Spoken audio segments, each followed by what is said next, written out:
नमस्कार विद्यार्थी मित्रांनो, 10वी-12वीच्या परीक्षा जवळ आलेल्या असताना परीक्षेला सामोरे जाताना या सदरामध्ये आज आपण बघणार आहोत की अभ्यास म्हणजे फक्त वाचन पुरेसे असते का? तर फक्त वाचनापेक्षा नियमित लिहून त्याचा सराव करीत राहणे, लिखाणाचा सराव करणे अधिक उपयुक्त ठरते. प्रश्नोत्तर लिहून पाहिल्याने उत्तर मांडणी सुधारते आणि आत्मविश्वास वाढतो.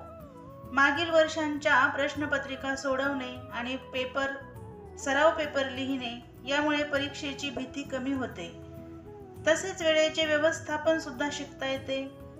आणि यशाचे खरे गमक काय आहे तर बघूया. स्वतःवर विश्वास, सातत्यपूर्ण मेहनत, योग्य नियोजन आणि शांत मन हेच परीक्षेतील यशाचे खरे गमक आहे. एखादी परीक्षा म्हणजे पूर्ण आयुष्य नाही, तर आयुष्यातील एक महत्त्वाचा टप्पा आहे.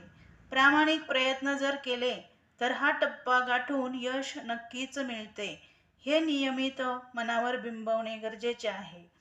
तेव्हा घाबरू नका. मन शांत ठेवा, प्रसन्न ठेवा आणि पेपर सोडवा.